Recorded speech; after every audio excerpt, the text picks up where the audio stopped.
The city of Erie follows under the third class city code. The county government follows under what's called the home rule charter. What is the difference of these things? What is the nuance to them, and why is one way, why is one the other? I've always wondered this. I always hear about it like on Go Erie or on the local newspaper. They talk about, the mayor and the city council have to follow the rules of the third class city code, but the county's following this home rule charter. And I think there's some things bubbling up with this, especially in the city, about maybe looking at different forms of government. That's for another video, but I wanted to understand what the differences were. So this is pretty interesting to me. And there's a lot of taxation, issues that kind of come up here that I don't think people need to realize. So let's shed a little bit of light on this. So again, if you live in the city government operates under rules that we did not write. Those rules are called the third class city code. They're written by the Pennsylvania legislature. They determine what taxes Erie can charge, how our government is structured, what decisions our elected officials can even make, right? There's another option, right? Another kind of form of governance. That's how the county is, right? It's called the home rule charter, where the city or the county writes its own rule book, kind of its own charter. Erie County did this in 1978. The city never has. It is still under that third class city code. So let's talk about the core difference of these things and why it's important to us to understand this. So there's a fundamental difference. Under the third class city code, Erie can do only what the state explicitly allows or has written on the books. If Harrisburg hasn't granted a power, Erie does not have it. Under home rule, we kind of flip that. The city can do anything, or the county, or whoever chooses this, can do anything the state hasn't explicitly forbidden. That may sound like a nuance, but it took me a little bit to kind of really understand that. So I think this is a good example. Say the Erie wanted to create a new fee on downtown parking to fund street improvements. Under the third class city code, the city asks, is this specifically authorized by the state, by state law? And if not, we cannot do it. Right? Under home rule, the city asks, is there a law against this? And if there's not, then we move forward. Right? So the code is kind of like the third class city code is kind of a permission slip that we have to get from Harrisburg. The home rule is kind of like a driver's license. Erie can go until there's a law that says that we can't, right? So what is this third class city code? What does it really entail? So Pennsylvania classifies cities by population. The first is Philadelphia. So they're a first class city. There's only one of them in Pennsylvania, and that is any city over 1 million. Second class is Pittsburgh. It is 250,000 to 1 million.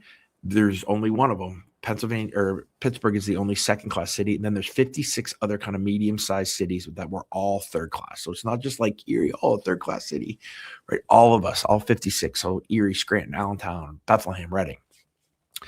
So the third class city code is a state law that serves as kind of the operating manual for all of these 56 cities. It tells us what government structure we can use, how we can tax, how high we can tax, what we can borrow, rules for city employees, for contracting, for bidding requirements. Like all of this is kind of a template, right? So if you're a brand new city that just incorporates today, you fall under that third class city code once you're over 10,000 citizens, and that's the structure that you're following. So the third class city code originally required a commission form of government, right? Not what we have now, but initially when it first came out, 5 commissioners sharing power. The mayor was actually one of those commissioners as well, with just a very weak mayor, just kind of almost in name only. But again, that causes problems. Who's in charge, right? Who do we hold accountable? So the state added optional plans. Erie chose Plan A in the 1970s, which was a strong mayor and a council system. So again, today we have Mayor Devlin, right, with executive authority. She proposes the budget, runs departments, can veto council actions. And then we have a 7 council member led by President Titus, right? And they pass the laws, approve the budget. Here's the limit though, right? Erie picked Plan A of the third class city code from kind of this fixed menu. We can't modify it. We can't add a city administrator. We can't add another council member. We want to change how even how council kind of works. We can't, right? You basically get this cookie cutter system, and that's what it goes into. There's also taxing limits, which can be good, right?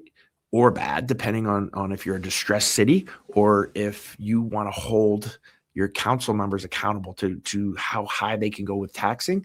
This is kind of the way to go, right? So again, Pennsylvania has, it's called Act 511, right? That caps what cities can charge and bring in revenue from taxes. So there's an earned income tax that's capped at 1% total, split with the school district. So Erie shares only 0.5%. Now, most of you probably don't know this because I certainly didn't, but Erie is currently utilizing Act 205 of 1984. That is to address distressed municipal pension obligations, which imposes a 0.65 distressed pension tax on earned incomes for residents. So it allows us to kind of go away from that Act 511, utilize Act 205 to add more to our earned income tax that goes directly to trying to get our pensions in order. So this is what I'm going to talk about in the next video. A lot of people aren't discussing this or talking about this, but what happens when this goes away and we stay under the third-class city code? Property taxes are probably going to go up. If we look at other forms of government, there's some other levers we can do. And again, I don't want to say we should do one thing or the other in this video, but this is something to keep a real tight eye on. Now, property taxes, and this is why the city of Erie, you hear more about property taxes in the city, because this is kind of the only place that there's any flexibility to bring in revenue with taxes, right? Increases sometimes need court approval, but they can do it. So about 60% of Erie's general fund comes from property taxes. When costs rise, the pressure falls on the homeowners because there's not a lot of other levers that council can really push or the mayor can kind of look at. So you can't shift more burden of that, to earn income taxes. That's kind of the issue. The state says no, they dictate kind of how that works. Let's talk about the home rule charter then. And again, I'm not saying one of these is better than the other because there's some pluses and minuses to both. But again, home rule means that we write our own charter, a local constitution. It specifies whether, the community will decide, right, the government structure, the elected officials, how they're chosen, the terms of office, including tax policies, which I think is really important. So over 80 Pennsylvania municipalities have home rule. Right, Erie County has had home rule since 1978. Bethlehem since 1961. Reading and Lancaster also operate under a home rule. The key difference on taxes, which I think is the main point for us and what we're going to get into later in the later videos, home rule cities are exempt from Act 511 caps. So again, where we talked about Erie has an earned income tax of 1%, half of it goes to the school district. Reading has an earned income tax of 1.7%. Bethlehem is 1.5%. So they're relying more on the earned income tax credits and less on property taxes, right? But home rule doesn't have unlimited power. Cities they can't create taxes that the state hasn't authorized. So there can't be a local sales tax, right? The state kind of still has an edict on that. The charters can impose limits, right? Lancaster capped their annual tax increases at 6%. But again, you can't make things up that go outside of state law, right? And the state law says we don't have there's no local sales tax, so we can't do one in Pennsylvania or any municipality. The other key difference is kind of who decides stuff, right? So under the third-class city code, the rules are set by state legislatures. They may have never been to Erie. They don't answer to Erie voters. If Erie needs something that the code doesn't allow, we have to lobby Harrisburg alongside 12 billion other Pennsylvanians to try to get things done, and we're not a priority.